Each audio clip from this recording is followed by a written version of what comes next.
আলাইকুম, আমি মাহমুদা রুমি। আমার মিনি ব্লগে সবাইকে স্বাগত। জন্মদিন উপলক্ষে গেছিলাম একটু ঘুরতে, মানে গেদার বাপকে বলছিলাম একটু ঘুরতে নিয়ে যাইতে, তো সেজন্য একটা পার্কে গেছিলাম ঘুরতে। তো অবশেষে অনেক রাস্তা পেরিয়ে, মানে পথে যখন ছিলাম তখন মনে হচ্ছিল রাস্তা শেষ হচ্ছিল না।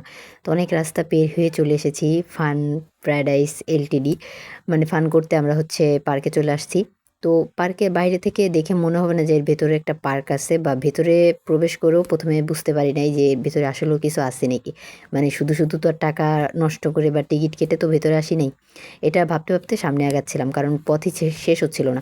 পার্কের শুরুটাই এত বড় যে গেটের পর গেটের পর গেট হতেই যাচ্ছিল, গেট আর শেষ হচ্ছিল না। তো তারপর সামনে গিয়ে দেখি যে এরকম কিছু গাছে পেন্টিং করে রাখছে, দেখতে সুন্দর লাগতেছে, কিন্তু এগুলাও শেষ হচ্ছিল না, শুধু বন আর বন। তো আমি ভাবতেছিলাম যে হয়তো এটাই পার্ক, মানে মানুষও তেমন নাই, নিরিবিলি একটা পার্ক। তো গেদার বাপ বলতেছিল যে না, সামনে আছে, এটা হচ্ছে মাত্র শুরু। তো দেখতে দেখতে এখানে ড্রাগন মামার কাছে চলে এসেছি, আর তারপরেই মানে অবশেষে পার্কে প্রবেশ করছি। এখানে বাচ্চাদের রাইড ছিল। তো আমার বাচ্চা তো অনেক খুশি, আমি ভাবছিলাম ওর সাথে আমি একটু রাইডে মানে চড়বো এগুলাতে, কিন্তু বড়দের অ্যালাউ না। না, আমি তো বলছিলাম যে আমি তো ছোট মানুষ, আমাকে চড়তে দিল না।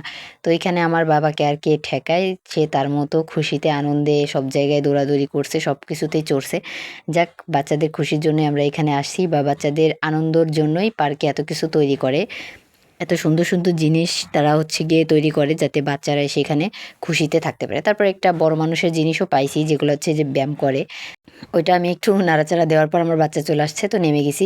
তো তারপর এখানে সুন্দর একটা রাস্তা দিয়ে আমি গ্র্যান্ড এন্ট্রি নিচ্ছি, মনে হচ্ছে কোন বড়লোক মানুষ এন্ট্রি নিচ্ছে। তো ওইভাবে আমি একটু এন্ট্রি নিয়ে সামনে আগাতেই দেখলাম যে সুন্দর একটা ঝর্ণার পানি পড়তেছে, অনেক শব্দ হচ্ছিল, অনেক সুন্দর লাগতেছিল ঝর্ণাটা, একটু পানি ধরে নিলাম আমরা। তারপর এখানে কিছু সুন্দর সুন্দর ফুল গাছ আছে, তারপর এমনি গাছ আছে, অনেক সুন্দর করে গাছগুলা কাটা, দেখতেও সুন্দর লাগতেছিল। তো এগুলা দেখতে দেখতে একটু নিজেকে ফোকাস মেরে সামনের দিকে এগিয়ে আসতে আসতে দেখি একটা বেঞ্চের মতো আর কি, গাছ দিয়ে হয়তো তৈরি করা। তো এখানে বসার পর দেখি যে এখানে একটা মানে প্রেমের জায়গায় বসে পড়ছি, মানে যারা আর কি প্রেম করতে আসে তাদের কিছু স্মৃতি এখানে লিখে দিয়ে গেছে। একটু আগাতে দেখি কার একটা হৃদয় দাঁড় করিয়ে রাখছে, তো ভাবলাম হৃদয়ের ভিতরে চলে যাই। তো তার হৃদয়ের ভিতরে যাওয়ার পর সেখানে কোনো জায়গা না পেয়ে আবার ফেরত এসে এখানে দেখলাম যে দুইটা পাখনা ঝুলতেছে। তো সেখানে যাওয়ার পর আমার ছেলে ভয়ে দিচ্ছিল দৌড়, তো ওকে একটু আটকায় রেখে কিছু ছবি তোলার পর আবার গিয়ে হাঁটা শুরু করছি, কারণ পার্কটা এত বড় যে এই পাশ থেকে ওই পাশ পর্যন্ত হাঁটতে হাঁটতে আমাদের হালুয়া বেড়ে যাচ্ছিল। তো এখানে অনেক সুন্দর সুন্দর গাছ, তারপর কিছু পেঁচা, এগুলো পেন্টিং করে রাখা ছিল। তারপর এত সুন্দর একটা রাস্তা দেখে আমিও অবাক, আমার ছেলেও অবাক, ও তো অনেক খুশি, অনেক খুশিতে নাচানাচি করতেছিল। পার্কটা অনেক বড় হওয়ার কারণে সুবিধা ছিল, লোকজন কম ছিল, মানে সব জায়গায় ছবি তুলতে পারছি একদম নির্দ্বিধায়, কোনো জায়গায় দাঁড়ায় থাকা লাগে নাই ছবি তোলার জন্য। পার্কটা এত বড় যে মানুষ থাকা সত্ত্বেও মানুষ নাই মনে হয়েছে।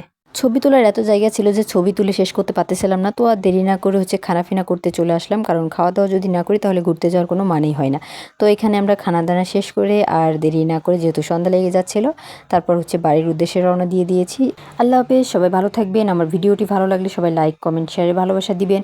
আপনাদের একটা কমেন্ট দেখেই আমি ভরসা পাবো এমন আরও ভিডিও তৈরি করার।